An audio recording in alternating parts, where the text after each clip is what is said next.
What up, y'all? What's going on? It's your boy, Mom 92. You see we driving, heading to the Pokémon League Cup Challenge for my city. The last one I was in Phoenix City, and this one's for my city. So I'm headed here. I'm doing a little vlog today. What I'm gonna do is I'm gonna record before the match, after the match, just kind of, get y'all a little something. I can't record matches in a sanctioned event, so I won't do that. But I will be, like I said, recording, letting y'all know how I'm doing, how's it going, show y'all the venue a little bit. So yeah, man, hey, it's time to get it, y'all. Wish me luck.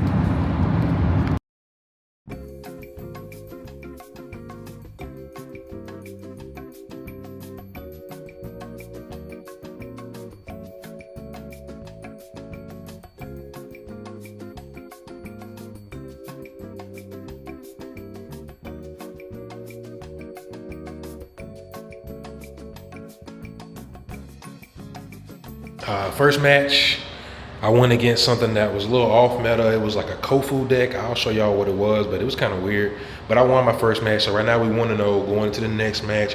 Got about 3 minutes left to play. I just came here to really get this recording in real quick because I was about to start, but I was like, nah, I got to get the recording in for y'all folks. But anyway, yes, second match on the way. Y'all see what I'm rocking. Let's go.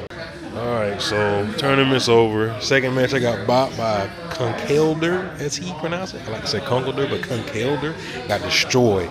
It was my first time really fighting one of those. It's actually a very strong deck. I'm going to look into that deck because that's pretty nasty to be able to attack for no energies ever. It's crazy. So, yeah, I mean, there ain't nothing much to say about that. You know what I mean? My third match, I actually misplayed. I'll tell y'all about it a little later, but I actually misplayed.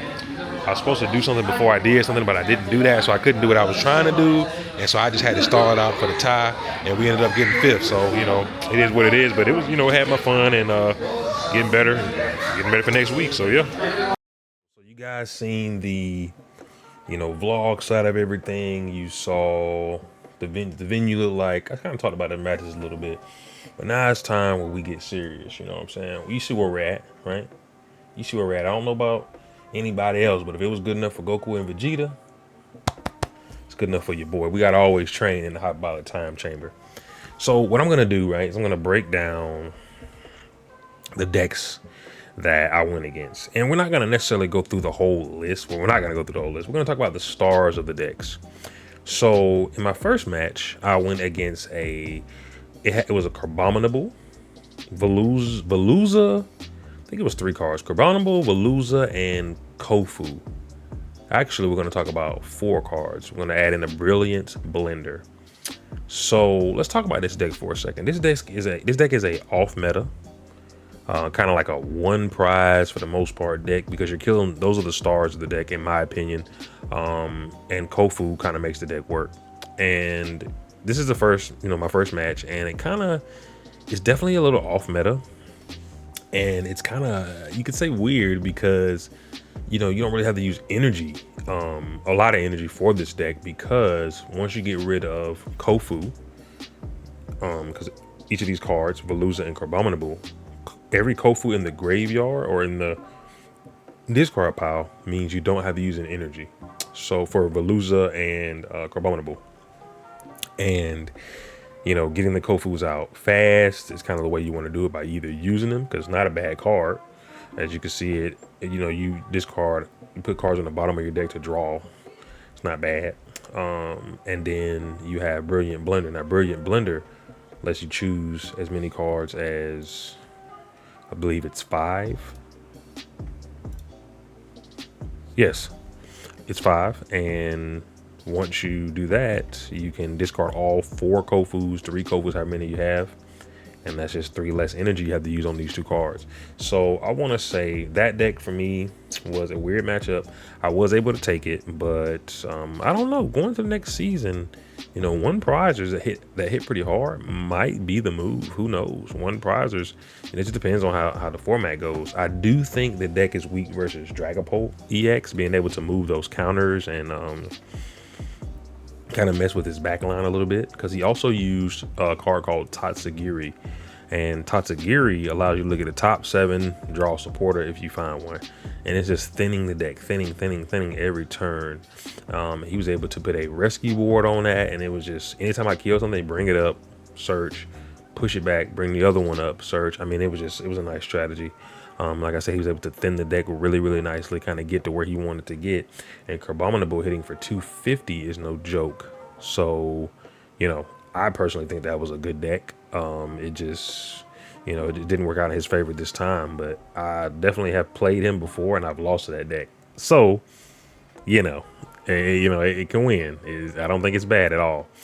Very interesting though. And I think that going into the next season, like I said, deck thinners seem to be pretty good. Like Brilliant Blunder, Tatsugiri. It just seems like those, you think about it, then the deck might not be a bad idea to kind of get to where you want to get. Now let's go into the second match. The second match I won against a freaking Kunkelder. I was pronouncing it Kunkelder, but I believe so. He said when he summoned it, he was like Kunkelder, and I was like, okay, well, okay, Kunkelder. So I'm gonna call it Kunkelder. So he uses Kunkelder, and Kunkelder, I don't think the deck even runs energy. I don't think I've seen him put one energy on the board. But what Kunkelder does is, if he's affected by a special condition, no energy to use his Gutsy Swing, which is 250 damage. Crazy damage, right? Matter of fact, I got the card sitting right here.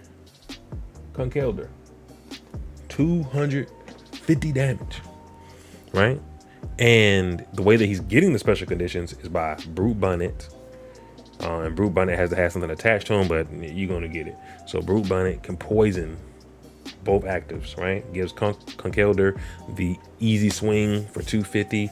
But also if you have a Radiant Sneasler in the back, and then, man, it has answers. And then you put a Binding Mochi on him, 40 more damage for poison Pokemon. It is a good deck that I kind of didn't. I seen somebody play it before, and I thought it was pretty strong. So I had some Kunkelders sitting on the side, but I didn't ever think like, oh, let's play this right now. You know what I'm saying? It's pretty strong, I would say. Being able to hit for 250 and being a one prizer, you die in one hit at 180 to most Pokemon, to most, stage 2 or whatever. But man, you're one prize and you're hitting that high is pretty crazy. For no energy is pretty good. For that match, it's hard for me to think, like, oh, could I have won in the position I was in? But I think what I should have done is use Alakazam a lot more to move damage counters around. I think that I could have won if I would have started moving damage counters to his the first evolution, the first stage, or the basic stage, which is Timber. I would have been able to get him down enough to be able to kill him with a Dragapult. And because you pretty much need to kill those pieces to win, and I didn't do that early enough. My strategy went a whole different way, but looking back, hindsight is 2020, and next time I'll know the health pools for everybody. I didn't know the health pool for this stage 1, and so I kind of botched that a little bit, but it was cool. I learned something. I learned a different strategy. I kind of learned that I like that poison ability, being able to poison. And then have this Radiant Sneasler in the back. It's just gonna suck, when Radiant Sneasler leaves, but I do think that is another way to go. So like I said, I think it's a good deck. I think that it can do well. It did pretty well in Texas. It made like it was top 100 something, so it's not bad. So I think it's a good deck.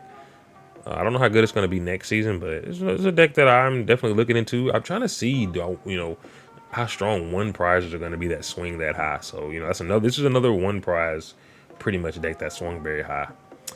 So yeah.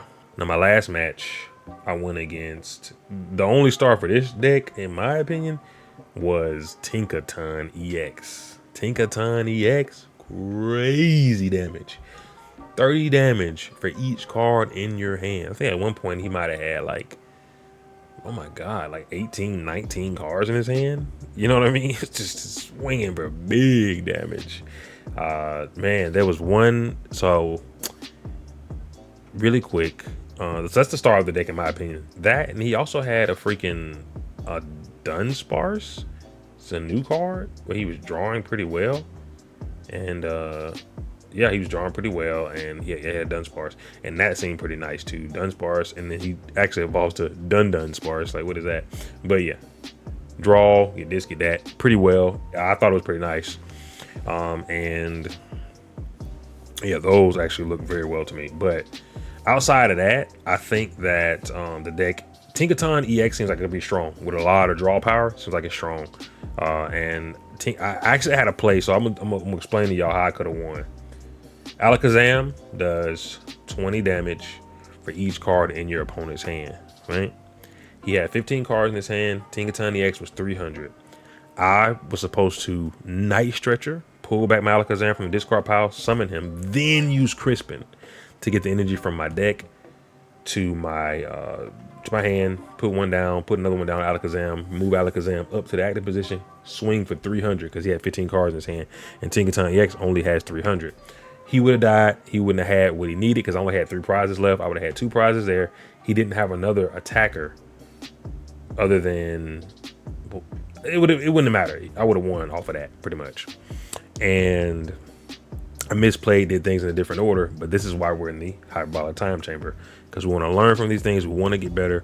We're prepping for the Atlanta regional. We're prepping for, hopefully more regionals to come. We're not gonna put a thing on it, but for right now, Atlanta, and we'll see from there. But we're definitely want to be 100% serious and just trying to get better when it comes to Atlanta.